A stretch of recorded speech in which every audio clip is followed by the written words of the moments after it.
exploring brain activity during mobile gaming. Join us as we delve into the fascinating world of neuroscience, observing how the brain reacts during mobile gaming using an EEG device. In this session, we will observe how the brain responds during a gaming activity using an EEG device. Our volunteer, Stella, will play Mobile Legends as a marksman, a role that requires high focus and quick decision-making. EEG, or electroencephalography, is a non-invasive method for measuring the brain's electrical activity.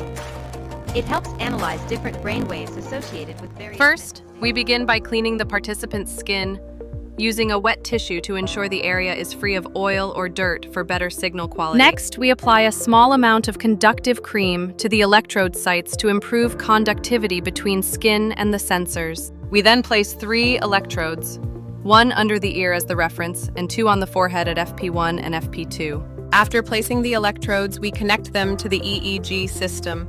Then we enter the participant's information into the software, and we check the signal quality to confirm the electrodes are working properly, and make sure everything ready before start. Once everything is set, the participant begins playing Mobile Legends, while the EEG records their brain activity. After the session ends, we stop the recording, remove the electrodes, clean the skin, and save the data for analysis.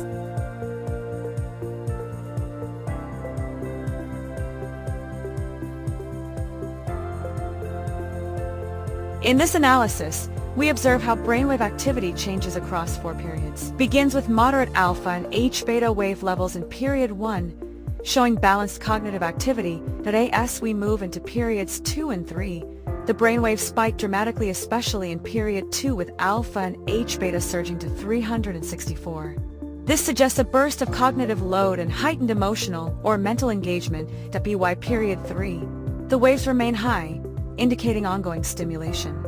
By period 4, the brain activity stabilizes at a high level with alpha and H-beta both at 96.6, indicating sustained mental focus. Overall, the trend points to increasing neural stimulation as the subject shows stronger mental involvement with each progressing session. From our EEG data, we notice a sharp increase in all 3 brainwave bands, which are theta, alpha, and beta, during period 10. This could reflect a moment of peak attention, high stress, or even mental fatigue. In neuroscience, this kind of pattern is often linked to a mixed cognitive state, where the brain is working very hard, like something we usually see in high-pressure or challenging tasks. This kind of brain activity is important to understand, especially when supporting students with learning difficulties. For example, students with ADHD often have trouble balancing their theta and beta waves. EEG data like this can help us create personalized learning plans or monitor a student's attention in real time.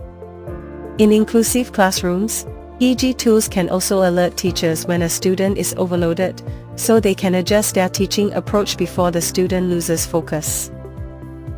And in neurofeedback therapy, patterns like those seen in period 10 can be used to train individuals to manage stress or improve their concentration through guided practice.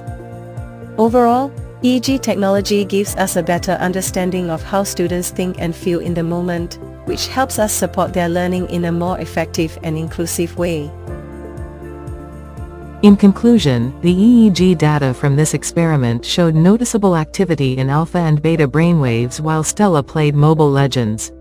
These patterns reflect calm focus, alertness, and quick decision-making, especially in the frontal lobe, which is responsible for attention, planning, and executive functions. The results suggest that even fast-paced mobile games can activate important cognitive processes. This opens the door to future applications in both educational and therapeutic settings. For instance, EEG-integrated games like Mobile Legends can be developed into brain training tools to support students with ADHD, autism, or learning difficulties. By tracking brainwave activity in real time, educators and therapists can personalize tasks and better manage attention and mental load.